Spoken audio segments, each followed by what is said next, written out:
Época global significa, pues, capitalismo global. Es el momento que simbólicamente para mí empieza con el 11S del 2001 y capitalismo global significa que la realidad se ha hecho plenamente capitalista. La época global es la época de la incertidumbre. Puede pasar todo en cualquier lugar del mundo. El discurso de la seguridad es lo que ha permitido reconstruir un Estado-nación en crisis, ¿no? Y bajo la forma de guerra contra el terrorismo, dar un horizonte en el que se han permitido pues, introducir leyes impensables, ¿no? Se puede hacer todo. El discurso de la protección, en el fondo, es la otra cara del discurso del control. Every new dawn, there is an opportunity to realize new ideas, reach new heights of accomplishment, and strengthen traditional foundations. Americans and their friends and allies have a long history of creating innovations that enhance the quality of life for all mankind. These friendly nations contain bountiful natural resources, rich agricultural land, and prosperous commerce centers. Although separated by national boundaries and geographic barriers, the people of these different lands are bonded by ancestry, common ideals, shared ethics, celebrated cultures, and the desire for peace and freedom. But threats to our societies still arise and take on new forms. Among the greatest threats we face today are weapons of mass destruction launched on ballistic missiles. Most importantly, we face with the Iranians, and so do our allies and friends, a growing missile threat that is getting ever longer and ever deeper, and where the Iranian appetite for nuclear technology as to this point is still unchecked.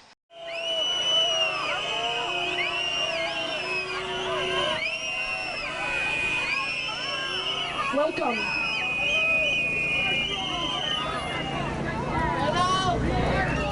Mám velkou radost, tí můžeme položit pár otázek. Takže jste připravena? Asi ano. Paní ministryně, rádi bychom se vás zeptali, my občané České republiky, jak je možné, že země, která vyváží do celého světa demokracii a spravedlnost, nebere žádný ohled na to, že 70% obyvatel České republiky si její vojenskou základnu nepřeje. Jak je to možné? Děkujeme.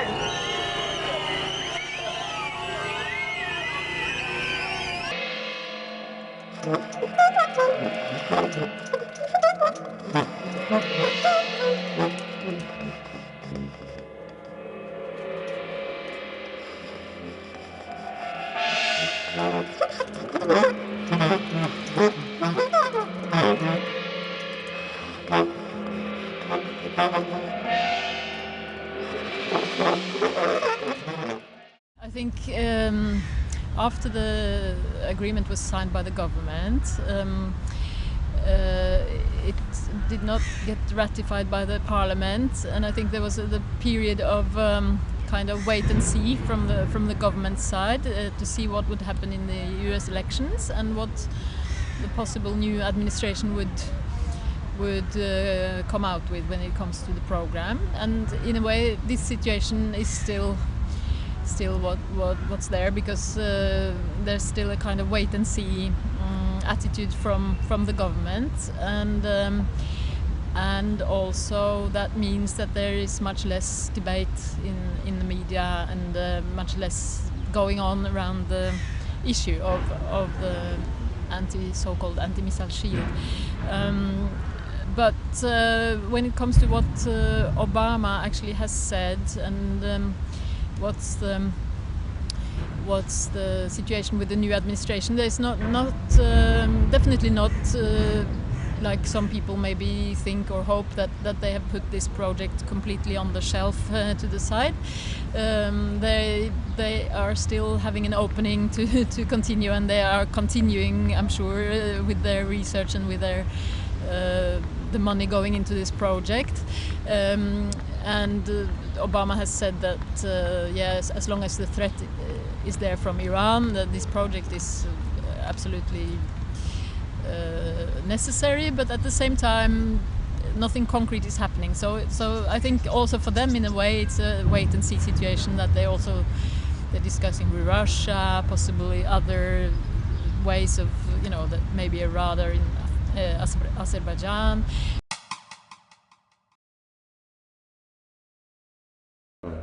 Missile defense is the right answer to the hostile enemy missiles, short, medium range, long distance range, and we all know that the whole idea of missile defense started deep in the Cold War times in the 60s.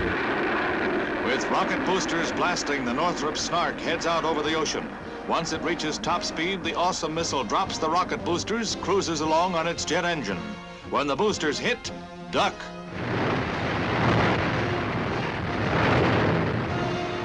And then the question begins, what kind of missile defense? There are plenty. We remember Russian and then Soviet and then American idea of missile defense late 60s, and the compromise agreed upon to limit that, which we find in the ABM treaty, first. Then SDI project, completely different one. The purpose of SDI, launched once by Ronald Reagan in '83, was to bring Soviet Union to the collapse, to become so strong, to build such a strategic primacy that the Soviets would not be able to match, and then this happened. That was not obviously the only reason, but this helped enormously. I am announcing today a plan to revitalize our strategic forces and maintain America's ability to keep the peace well into the next century. Our plan is a comprehensive one. It will strengthen and modernize the strategic triad of land-based missiles, sea-based missiles, and bombers. It will end long-standing delays in some of these programs and introduce new elements into others. And just as important, it will improve communications and control systems that are vital to these strategic forces. This program will achieve three objectives. It will act as a deterrent against any Soviet actions directed against the American people or our allies. It will provide us with the capability to respond at reasonable cost and within adequate time to any further growth in Soviet forces. It will signal our resolve to maintain the strategic balance, and this is the keystone to any genuine arms reduction agreement with the Soviets. Let me point out here that this is a strategic program that America can afford. 400. 0400. Okay. What time is it now? It's 04:36 and The Copernican era is over. The future is Berlusconi, I think.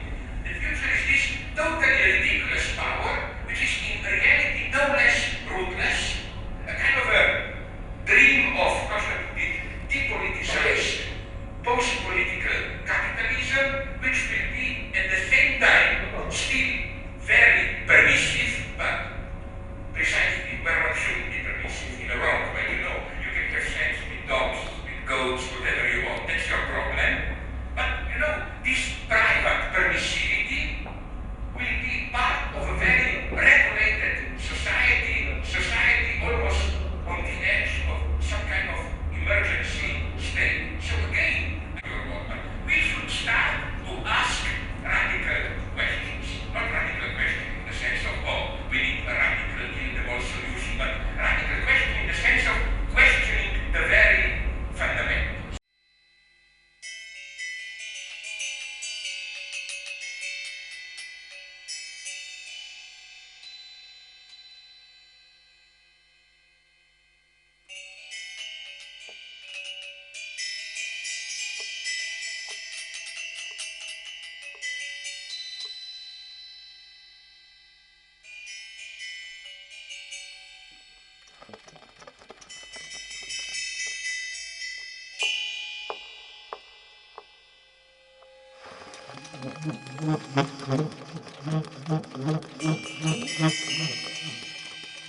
Zapraszamy wszystkich tych, którzy opierają się takiemu manipulowaniu demokracją w Polsce.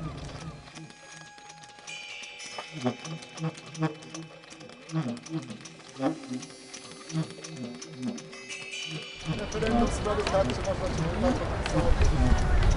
Referendum w sprawie tarczy można Referendum w sprawie tarczy można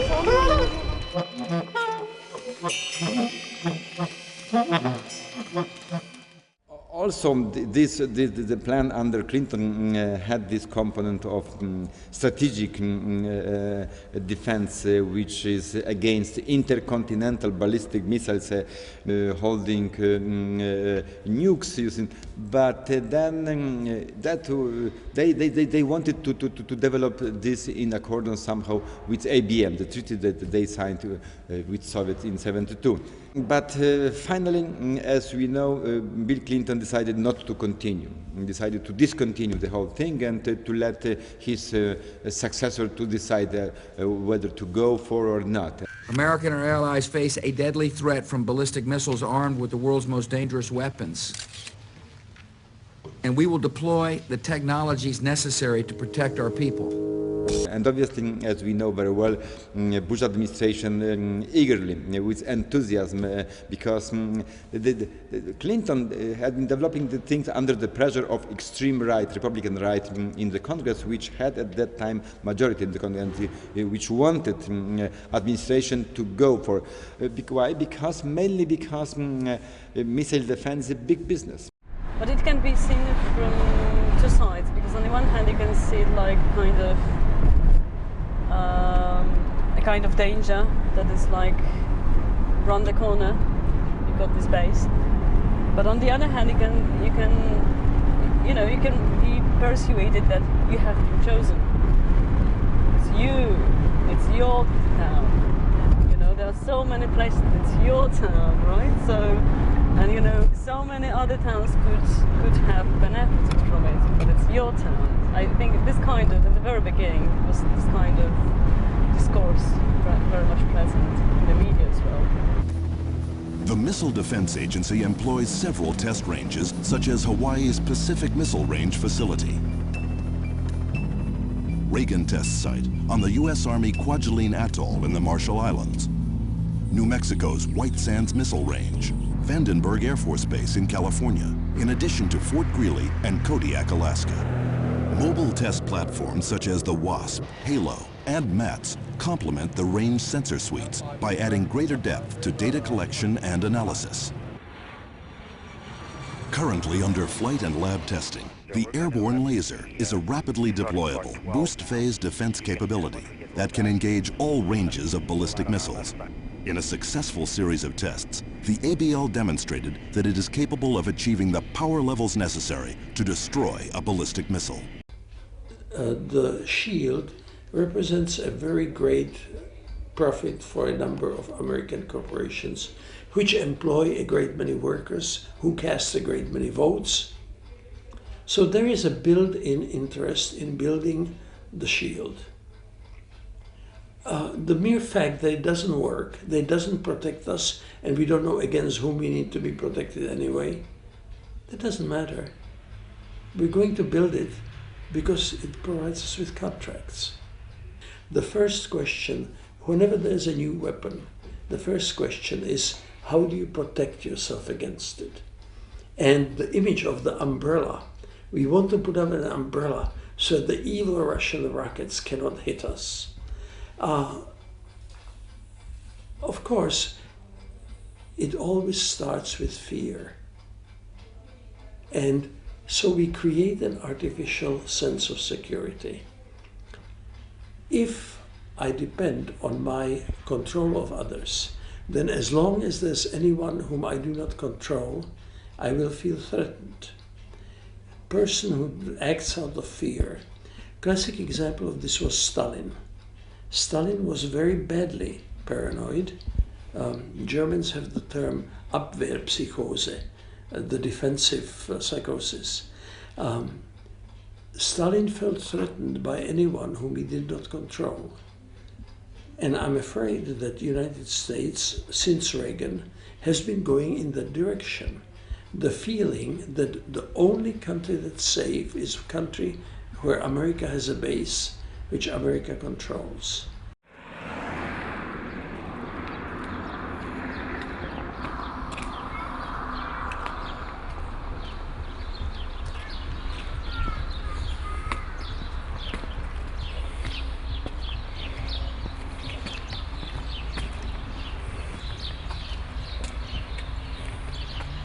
Był premier Tusk tutaj, wywalczyłem o ocieplenie tych bloków, pewną sumkę nam obiecał i właśnie pod koniec maja mają robić te 5 bloków. No i pomóc jeszcze, bo tam dalej jest dokładnie wieś Ledzikowo. O ile byłaby odległość od państwa do bazy militarnej z tego osiedla? Z tego osiedla jest 900 metrów. Bo my jesteśmy tu w końcu lotniska. Osiedle wojskowe też jest tak samo gdzieś, około 800-900 metrów osiedla. Także prawie to osiedle i tamto w takich wymiarach.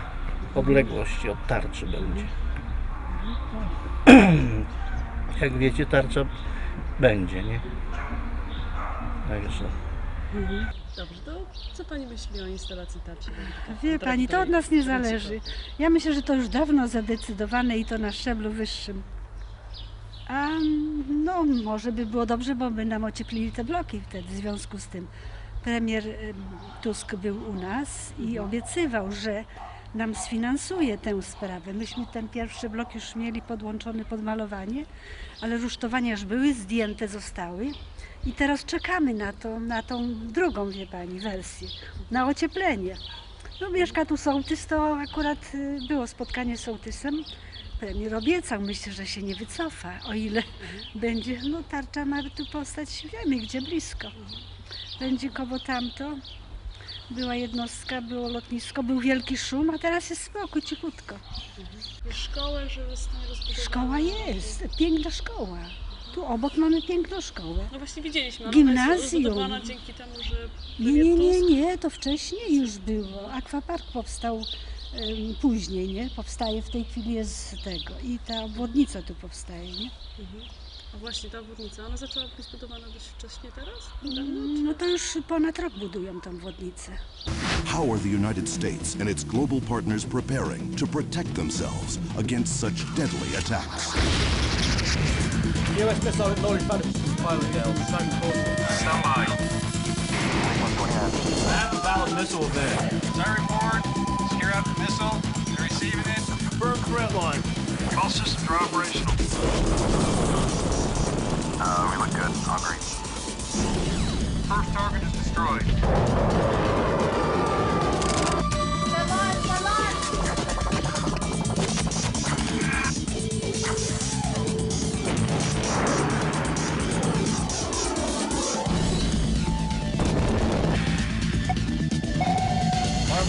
Fireball, track number 80013. Come deplete display Fury, killing track 80013, over. This is 3rd Fleet, roger. All stations, Captain. This is green, batteries removed. Engineer, you have good target, clear to fire. 3, 2, 1, fire authorized. To catch 10 rockets, you have to launch 100 rocket anti-missiles. So it's 1 to 10 to catch something, and we exactly don't know what will be the results of this contact, these 2 missiles. It's one of the very important questions, and problem is that nobody tested really, because it's impossible to really launch nuclear missile and to try to hit it and destroy it. And the supporters of the system told us that it will be burned in the atmosphere. Nothing will touch the earth, so nothing will fall from the sky, because everything will burn. But on the other side, there are scientists which says that there will be, of course, some pollution, radiation, and some fallout from this hitting the nuclear material. 28 premier był tu u nas. Kwietnia? Nie. Sierpnia. Sierpnia. W zeszłym roku. W zeszłym roku. No. Nie no, ja po prostu jak byłem zaproszony wraz z tymi gośćmi naszymi, władzami, premier konkretnie powiedział: panowie, tarcza u was będzie, to w to miejsce zadośćuczynienia, co tam sobie żądacie. I tak doszło to. No i wreszcie ja powiedziałem premierowi konkretnie: panie premierze, pan jako szef, dobrze by było, żeby pan przyjechał do nas i ludziom powiedział konkretnie. No i tak, i premier po kilku minutach z swoim doradcą, z Nowakiem,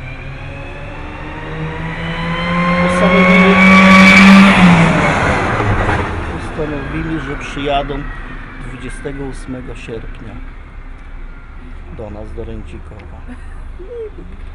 I u nas premier tu właśnie, żeśmy chodzili oczywiście po lotnisku, nie? Po płycie, po hangarach, i później żeśmy przyjechali tu do tego mojego sołectwa, a z tego sołectwa żeśmy pojechali do Słupska już na spotkanie z grupą, w tym amfiteatrze. No i tam już premier dopiął wszystko i ludziom wyjaśnił.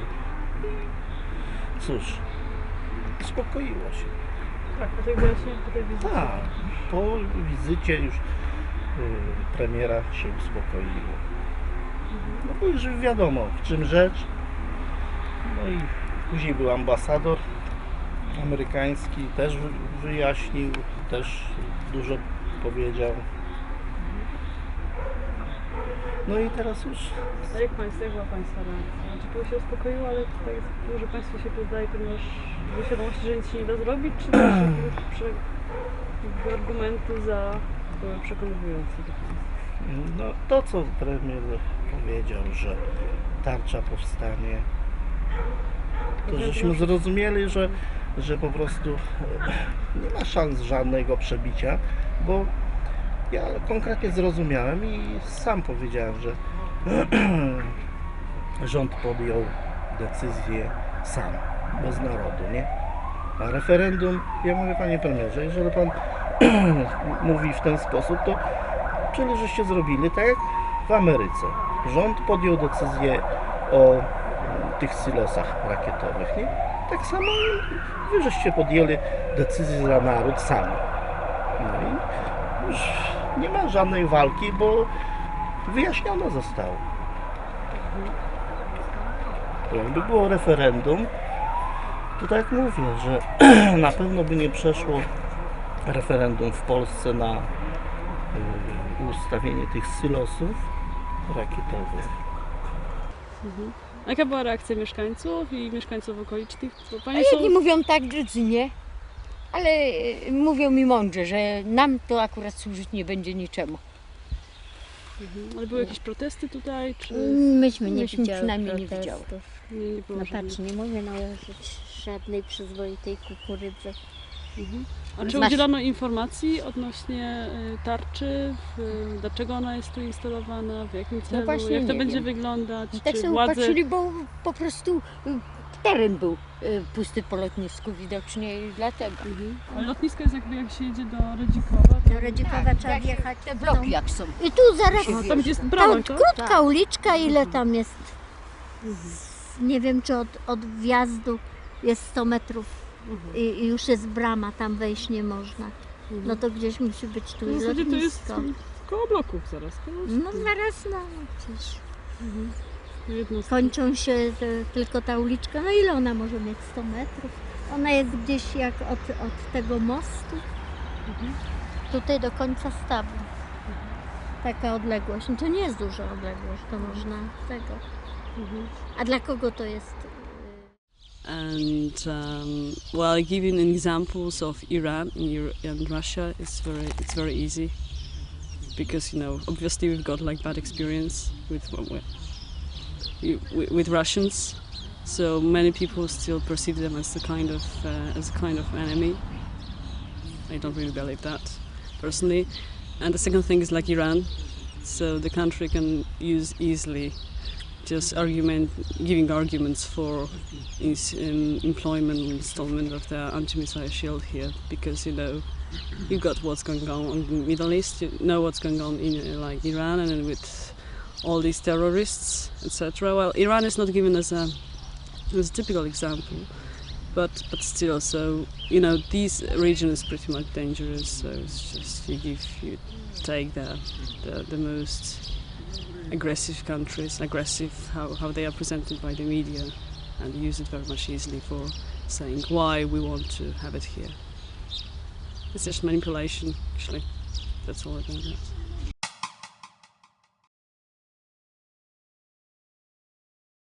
For me, it was really horrible when I found out that there is such a huge number of US bases all around the world, because till the time where there were no negotiations about this Czech base, no one talked about this. I really wasn't aware, as I think most of the people in the world. So when I found out that there is 1,000 military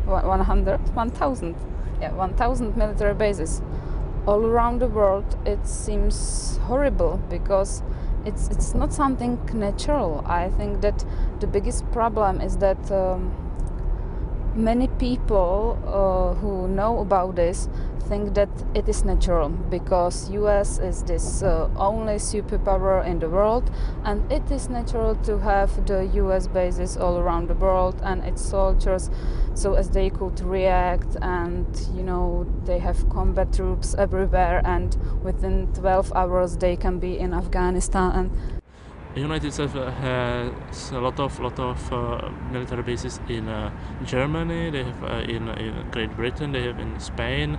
They have some in Italy, and they would like to enlarge this military presence on Central and Eastern Europe, which is quite important for the strategic reason of circling Russia.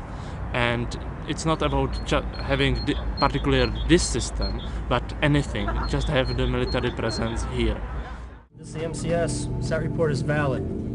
Ground-based early warning radars detect and track potential threats, then communicate their data to command centers. Located at the extreme western end of Alaska's Aleutian Island chain is the upgraded Cobra Dane radar. It monitors a 2,000-mile corridor that spans over Southeast Asia and the Pacific Rim. In the United Kingdom, the Fylingdales radar's three-sided contour covers a full 360 degrees, surveying deep into Europe against potential Mid-Eastern threats and over the Atlantic Ocean.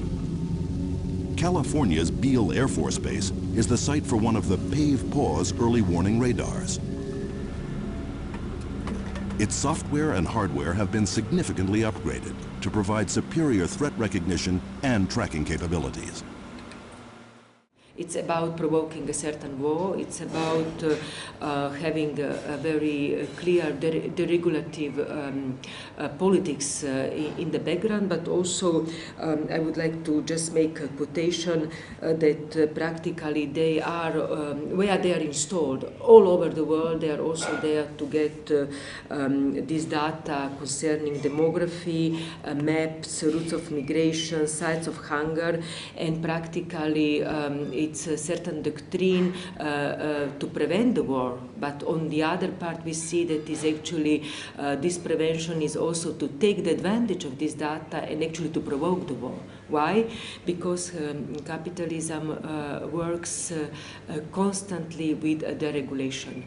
These ideas of a balance between a defensive and offensive policy is actually a fake one. It works and lives from, in one way, getting these sensitive data and then provoking the war, because then through these other so-called complexes of industry that are vital not only for USA but for Europe, especially the developed Europe, it's actually then implemented, and from there they are making an extra profit. They engage engaged, they got works and so on. Interest of big business plus ideology of American hegemony throughout the 21st century combined, and then they started to develop this. But they started to develop the global one. Global missile defense system, the one which would, if once constructed and credible, reliable, you see, would give the United States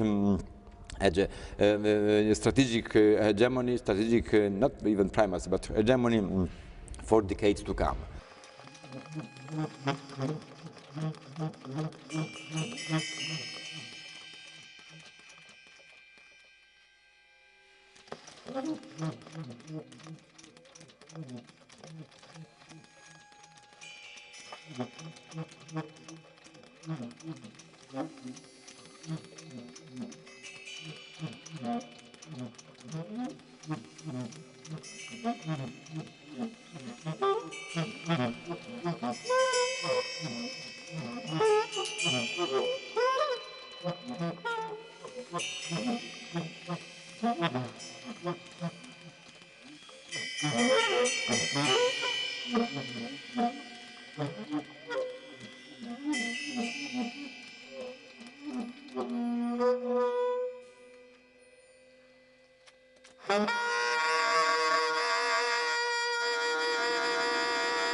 V lednu roku 2007 vláda vlastně první den po svém ustavení vyhlásila záměr postavit radar v České republice.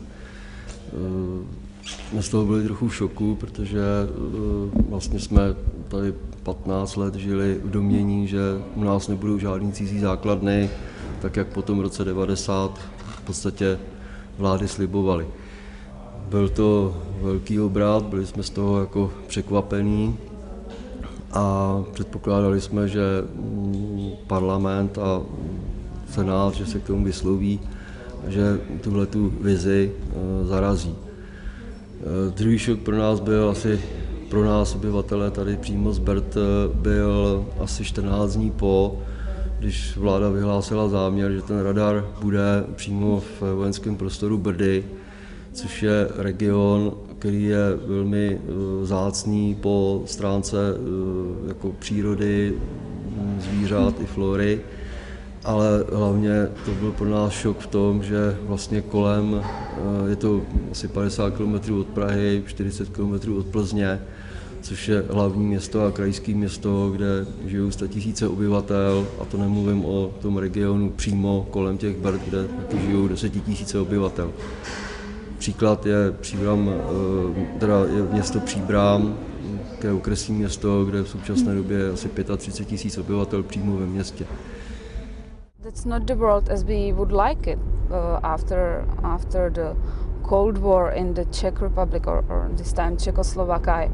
There was the feeling that we now have no big brother. We sent last Soviet soldiers home, and one of the demands in 1989 in the so-called Velvet Revolution was no more foreign troops, no more foreign soldiers. And during these 20 years from 89, it's gradually changing, and those people like Václav Havel, our first president, who in beginning of 90s was talking about dissolution of NATO, because when we have when we do not have the Warsaw, Pact, we don't need NATO. He was the architect of our membership in NATO, and all this is gradually changing towards some feeling that it is natural. We naturally, and Europe naturally, is the closest ally of United States. No matter what United States do, they can attack Afghanistan, they can attack Iraq. According to United Nations, it's an illegal war, but we do not, care about this. We participate in these wars, and no one doubts it. A mě ještě napadá jedna věc, když se začalo mluvit o tom, že by se to teda stavělo v Brdech, protože původně se uvažovalo i o jiných jako vojenských újezdech, ale pak se řeklo, že to teda budou ty Brdy a ukázalo se, že teda překvapivě, že to tam místní lidi nechtějí, tak vláda začala nabízet takové věci, jako že řekla, tak Brdy to byl takový zanedbaný region, tak my vám uvolníme dotace 1,5 miliardy, nebo teď začaly lítat částky, začalo se to nabízet a teď ty poslední zprávy, které jsou takový, že vlastně se to ta vláda rozmyslela, ty starostové, kteří rozpracovali nějaký ty projekty, vlastně jsou prostě nechaný na holičkách a nikdo neví, co s tím teď dál, protože jim vláda slíbila peníze a teď vlastně řekla, nic nedostanete. Jako, jak byla ta taktika? Jak se vlastně... Vláda pochopitelně nevěděla, co s tou ligou starostů, jak ji rozbít, protože se jí to nedařilo různýma metodama, tak chtěli mezi nás hodit peníze, jako aby jsme někdo na ně došáhl, někdo na ně nedošáhl, tak vytýčila prostor 10 kilometrů a pro ty obce uvolnila asi 1,5 miliardy korun. Paradoxně ale to nebyly peníze český, slibovala peníze z Evropské unie a ještě v té době ani sama neměla podepsané smlouvy s tou Evropskou unii, že ty peníze sem dojdou. Pokud se ty peníze teda povedly přes EU sehnat, tak 250 milionů sebrali na komunikace, které upravili právě jako příjezdní komunikace k tomu prostoru, kde ten radar měl stát. A zbytek rozdělili jakým takým způsobem mezi obce, říkám, v okruhu 10 kilometrů. Přitom ten prostor sám o sobě je dlouhý asi 30 kilometrů, takže tímhletím se snažili jako do nás hodit klín. My jsme se pochopitelně domluvili, všichni kompletně starostové v té lize jsme tvrdili, že jako ten region potřebuje peníze, který region by nepotřeboval peníze na rozvoj, ale že teda je přijmeme pochopitelně a nebude to jako výměna za to, že budeme sticha směrem k radaru. Vláda pochopitelně v tomhletom směru nemohla cuknout, tak to slíbila, začaly pracovat 2 komise, jedna ve Středočeském kraji, jedna vlastně v Západočeském kraji, byla zřízena i komise na úrovni vlády, kde byly náměstkové ministerstev. Komise se začala scházet, ale potom, když už docházelo jakoby k realizaci těch, nebo by mělo jít jako k realizaci těch projektů, tak vždycky byla svolaná schůze komise, ta byla odvolaná, za měsíc byla svolaná další schůze, takže v podstatě jakýma prodlužovacími manévrama se dospělo k tomu, že vláda v podstatě padla a už není s kým o tomhletom jednat, takže v podstatě se nic nezrealizovalo z těch peněz.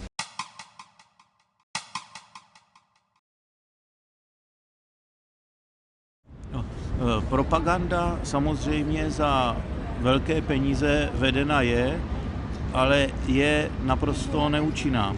To množství lidí, které je proti, které je mezi 2/3 až 3/4, tak je v podstatě konstantní, prostě nemění se a já si myslím, že žádná propaganda tady těžko co může změnit, protože samotný základ toho je nesmyslný. Samotný ten důvod, proč by měla ta obrana být, nemá žádný základ a těžko je možné přesvědčit někoho, kdo je schopen normálně uvažovat o tom, že ten radar má nějaký smysl.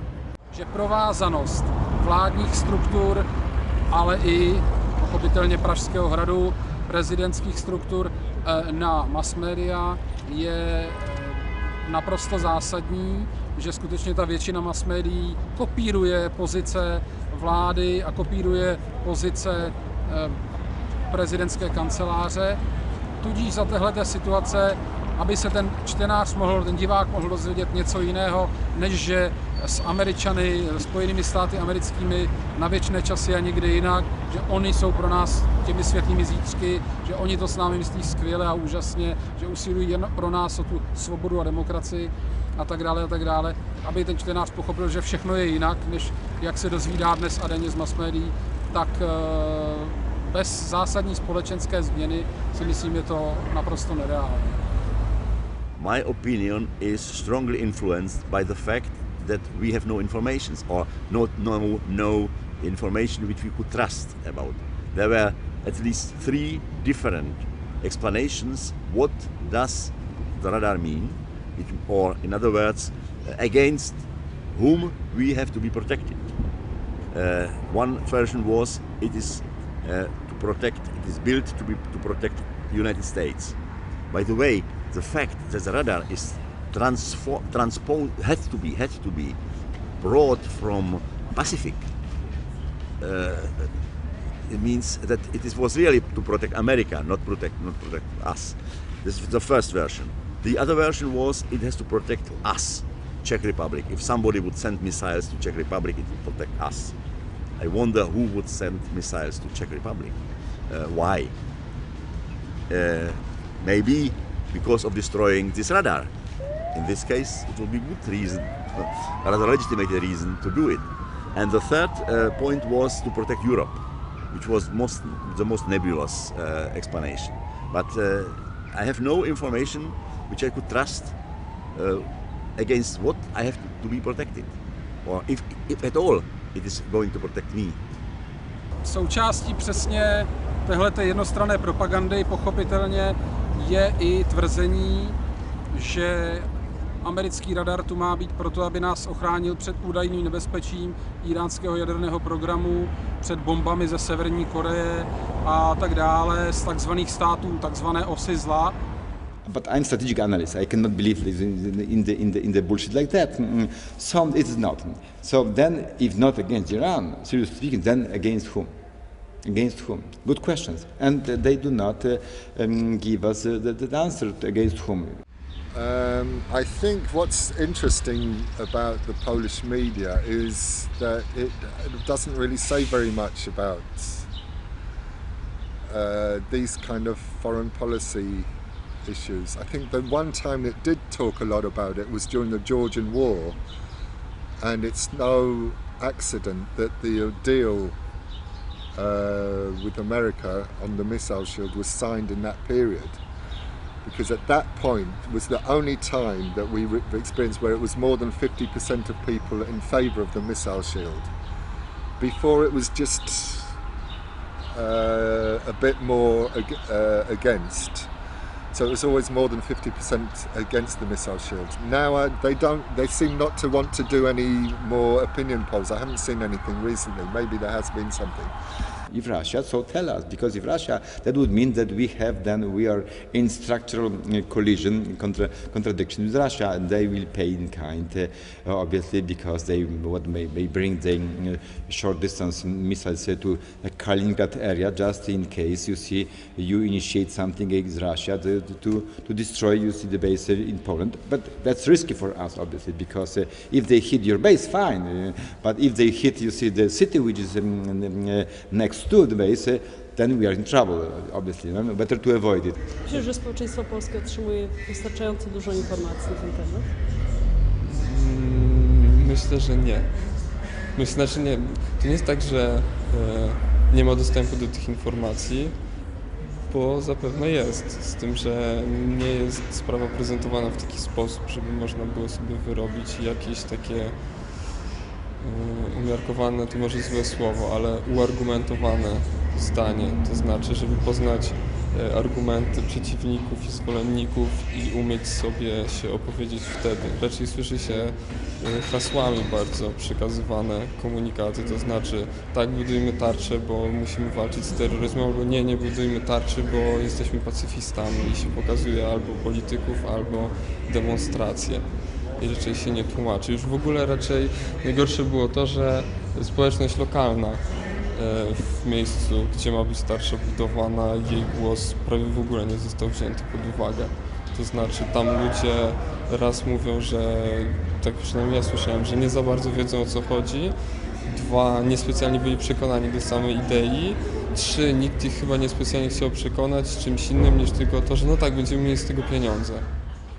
The intentions are not transparent and obvious, and that's why, because our government was a little bit disoriented, although eager to accept it, so was not able to explain our people what are the reasons, what is this whole thing about, etc. What are the dangers, risks, from where, from nobody believes, from Russia, better to avoid. Terrorist attack. If we are here, we have this base, then for intelligence, obviously from many countries, is very much interested, so they come. They want. No, it's not good for us. Samozřejmě, že americký radar, respektive americké základny, které mají stát v České republice a v Polsku, jsou zaměřeny proti Ruské federaci. Má to být v podstatě jakýsi nový špiclovský prostor pro zjišťování, shrnování všech informací o současném moderním vývoji Ruské federace, nejen ve vojenské oblasti a v informační oblasti. A Irán nebo Severní Korea, jejich takzvané jaderné bezpečí je jenom záminka. So this instability,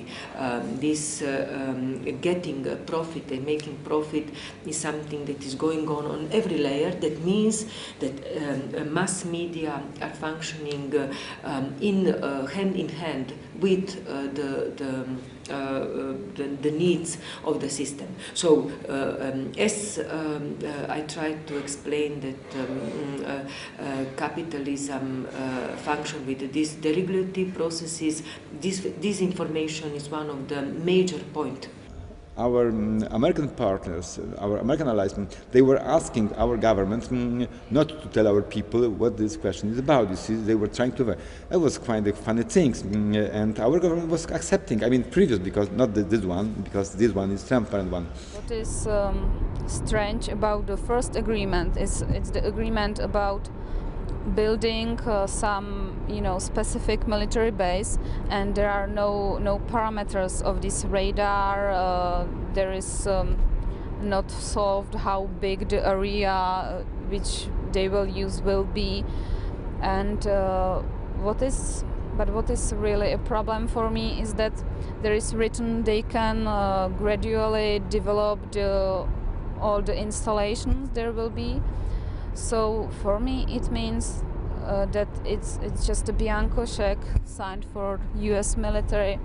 They can install the radar now, and in 10 years they can decide that they will put the rockets there because they have to protect the radar, and then they can add something else they will develop during some 20 years. You never know what they will really install to the base, because according to these agreements, the Czech police and Czech officials, they basically have no right to do inspections there. For example, if Czech police wants to arrest someone at the base, they have to ask for special permission from the US military officials, and things like that. So that is the biggest problem for me with the main agreement. And about the second agreement, about the SOFA agreement, it's not specifically tied to only this radar base, but to all US military presence in the Czech Republic. So also it will be in the future much less complicated to install any new bases, new installations, or to just do as they now call it joint trainings, which means basically but the permanent presence of US Army.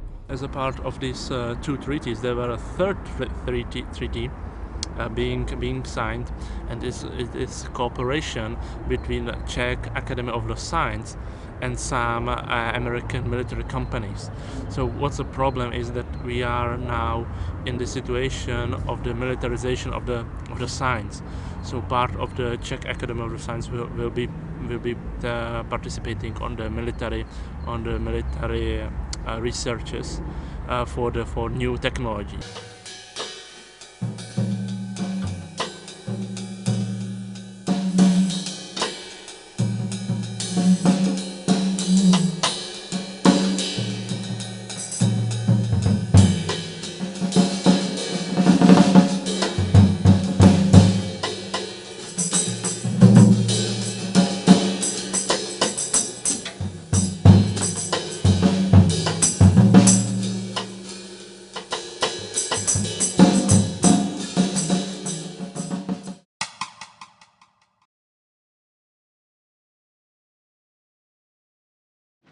What we're going to do today is talk about the awesome responsibilities that you're going to have as crew members. And we're going to have a little seminar, and hopefully we'll get good dialogue going here on the moral responsibilities. And then at the end of this day, we're going to ask you to sign a piece of paper that says that you have thought of all the moral implications about inserting launch keys, and that you have no reservations that if the President of the United States deems that our way of life is threatened and that it's about to be over, that you have no hesitation, once that you have authenticated the message and know that it's the President talking, that you'll insert those launch keys and launch your missiles. And you know full well the consequences of launching those missiles, which are equipped with nuclear warheads, and the great devastation that that'll bring. And we want you to think about that. We don't want you to capriciously go through this program and be robots in inserting launch keys. We want you to fully comprehend the awesomeness of this responsibility. So basically, we give them the sovereignty of the part of our country, and without any means how to control it. So this is the really core of these treaties. Have you ever seen an imperial power that did not do the same thing? The Soviet Union acted the same way. The British Empire, for goodness sake, very civilized. It propagated the British way of life at home. And in colonies, it acted as a colonial power. The Soviets spoke about socialism, and what they propagated, we know. Americans are acting the way in which I expect a major power to act. It has one face for its internal consumption, and America has really deep democratic roots. But for purposes of foreign policy, these become a window dressing. And so I would not take, when it comes to the American propagation of democracy, I think it does a disfavor to democracy.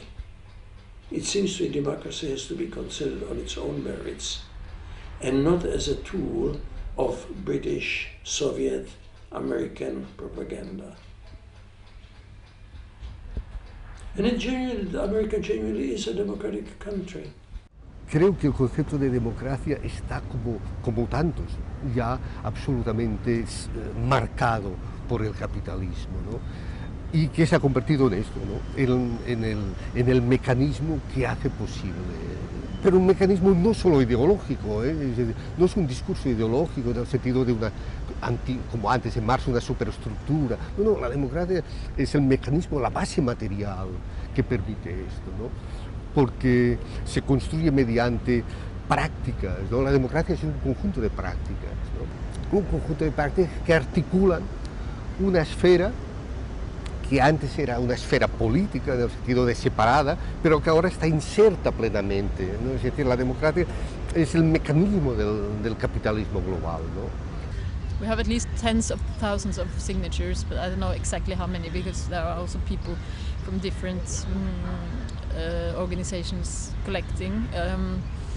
So I think signatures is one thing, of course. The other thing are demonstrations and kind of movement from below. We see in the Czech Republic that they have had a very strong movement, and they've actually been part in forcing the Prime Minister to resign.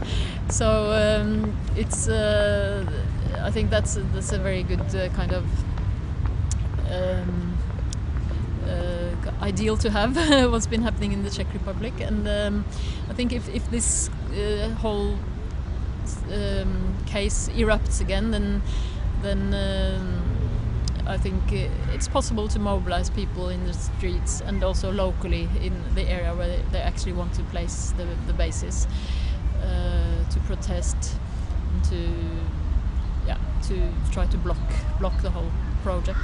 El discurso político crítico hoy no se construye tanto sobre horizontes a los que llegar, grandes objetivos, grandes ideologías, sino sobre lo que llamaría fragmentos de sentido, y que se articulan alrededor de estos gestos de rechazo, de un decir basta, y a la vez de una verdad en la que se habita, y que te hace decir, pues, esta realidad yo me siento ajena a ella.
If the Iranian threat is eliminated, we will have a stronger basis for security, and the driving force for missile defense construction in Europe will be removed.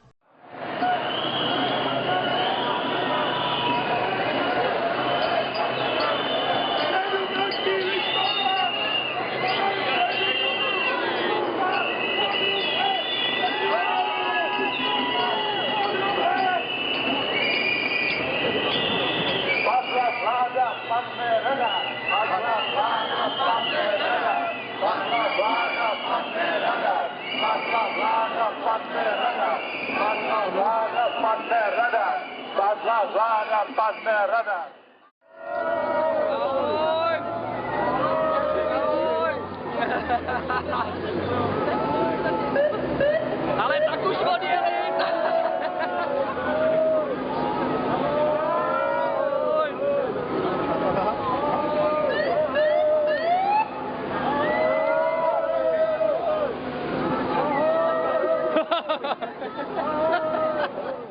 Europe and also US understood Obama as the figure who is able to change the whole concept of US foreign policy, and there have been many hopes about this.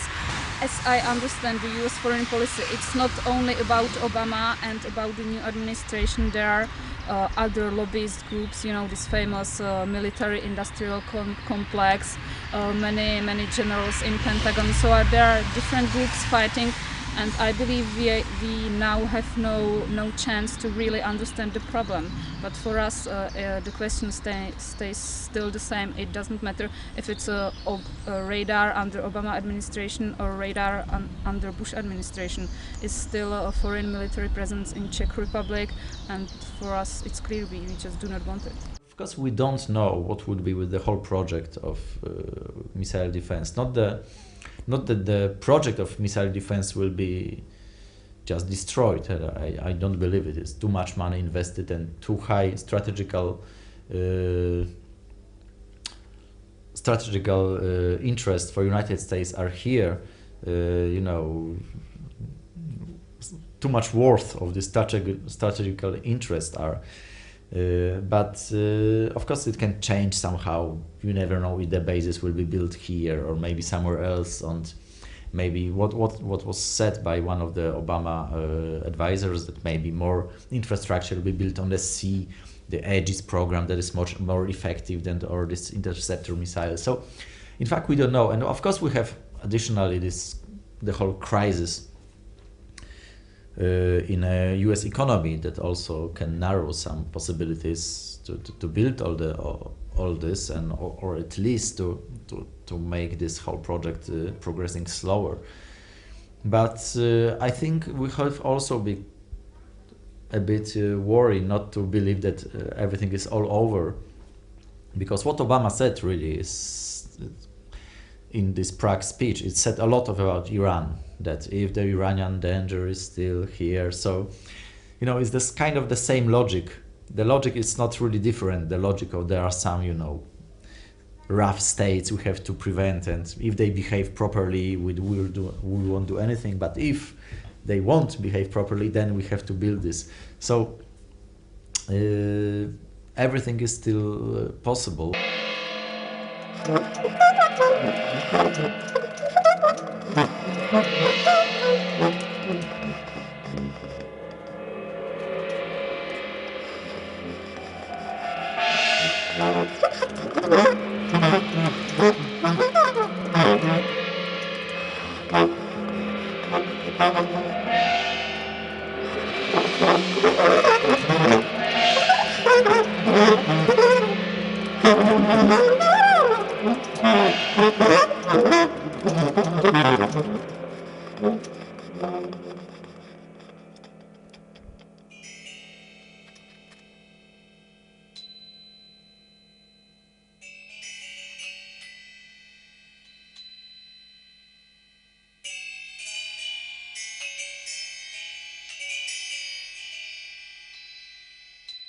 As I said during the campaign, President Bush was right that Iran's ballistic missile program poses a significant threat. And that's why I'm committed to deploying strong missile defense systems which are adaptable to the threats of the 21st century.